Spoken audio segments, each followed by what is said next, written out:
Does God ever cause sickness? Does God ever choose not to heal?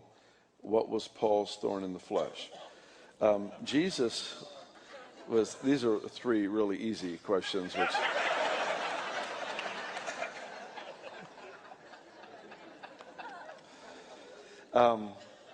Jesus was sleeping in the bottom of a boat in the middle of a life-threatening storm. He was sleeping because the world he was living in had no storm. He was living in a realm of kingdom reality. He was actually living in a realm called peace. When they woke him up, he stood and looked out at the storm, and it says he released peace over the storm. Now, how did he release peace? Because he had it to give. We know he had it because he slept in the storm. So you can only give away what you have. Can God give away sickness? No, he's not sick.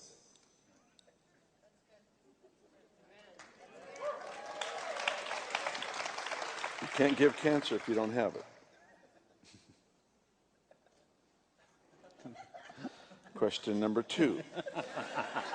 Does God ever choose not to heal? No.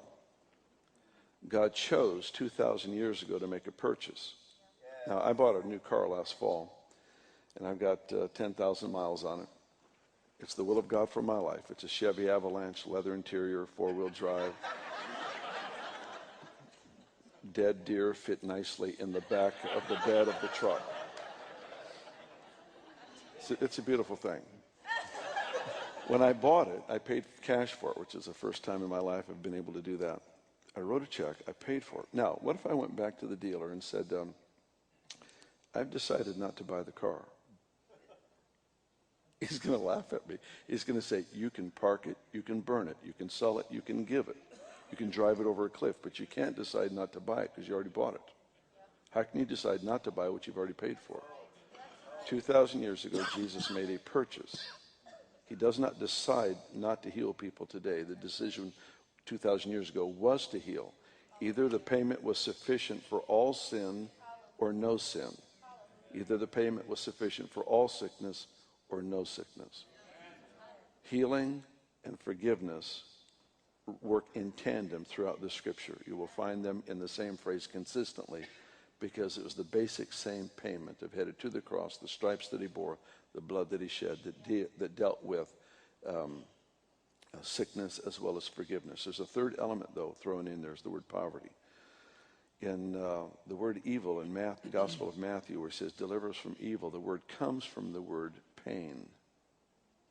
And the word pain actually comes from the root word poor.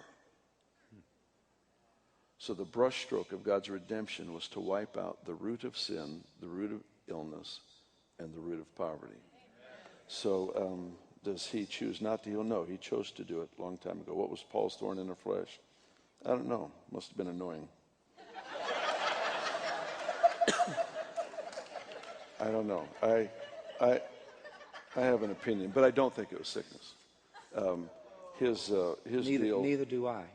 I do not think Paul's thorn was sickness. I've heard Pastor Cho talk on this. He said people talk about Apostle Paul having an eye disease because he talked about, I forget the verse, plucking his eye out, whatever. Some weird thing. But what was the verse? I forgot. My mind went blank. Okay.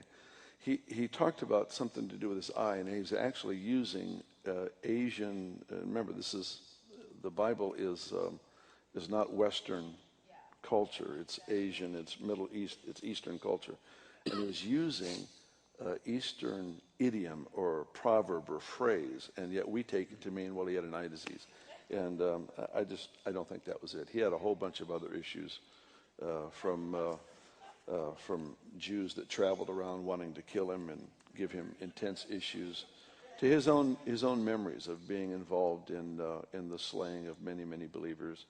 I don't know if that affected. I don't know what it was, but I don't believe it was sickness. Just that, as Bill's already alluded to, the people persecuting, but in the Old Testament, Paul was trained as a rabbi. He knew the Old Testament better than, those rabbis really knew the Bible of their day. But there's only 2 references to thorns in the flesh in the Bible of his day, which is the Old Testament. Neither time is it sickness, and both time it is a person's opposing someone. Interesting. Awesome.